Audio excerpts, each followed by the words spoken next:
This morning I'm reading from Matthew 10.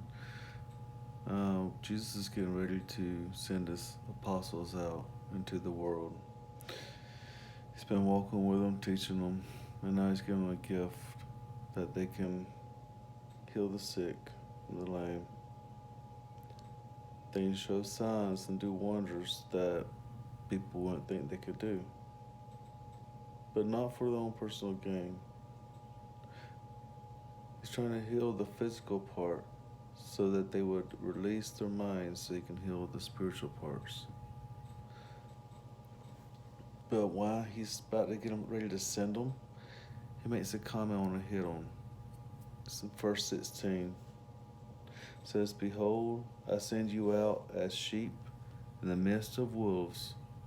Therefore, be shrewd as serpents and innocent as doves." I think that verse has a lot that we can learn from it. First is he's telling them, "I'm sending you out as sheep." That word can mean sheep, goat, any small cattle, any small animal that's generally herded. Um, they fall prey. They're what we call prey animals because all the other wild animals try to take them down because they know they're not meat eaters. They're not going to come and attack them back. That's the reason why they need a shepherd, someone to take care of them. Innocent. But he's sending them out there into the world. And the wolves, that symbolizes the wild dogs.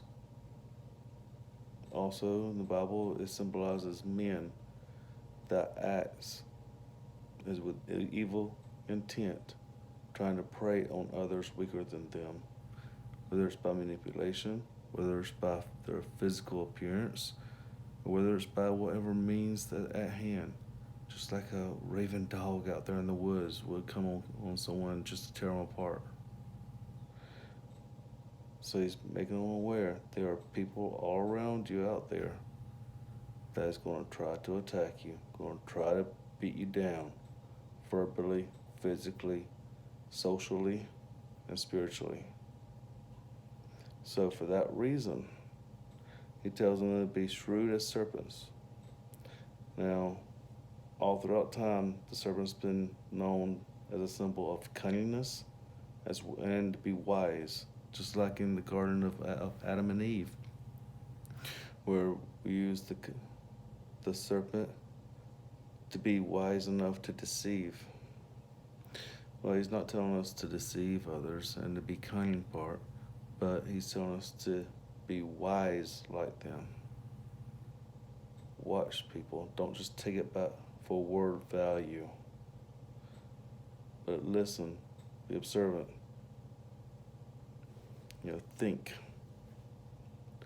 Sometimes it's okay, but will be your heart. But when you're around people that has hardly any moral principles, you have to remember to use this as well, your mind.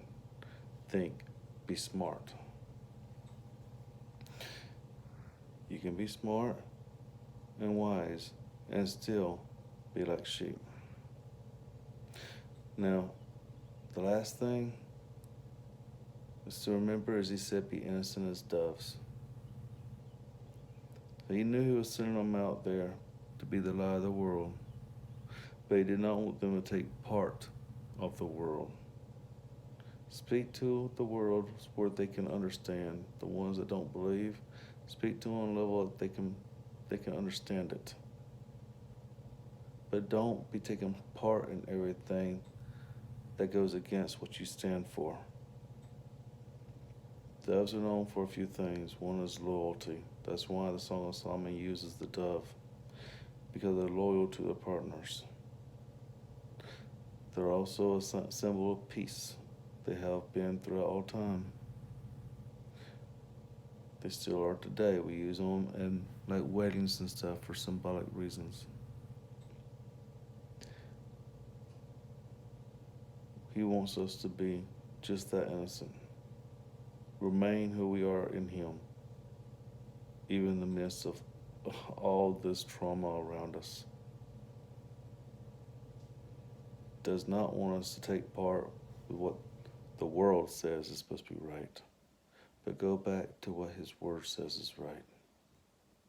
Don't go by what I say is right either, but go to His Word and pray that God will interpret the Word as you read it to you, and He will.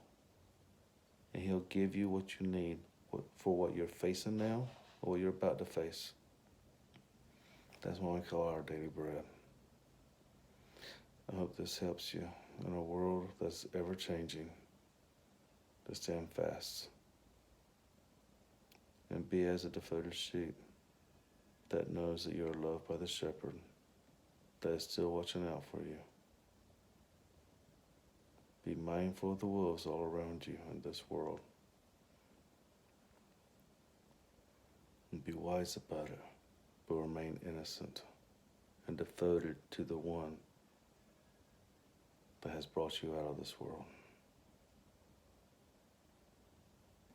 May God bless.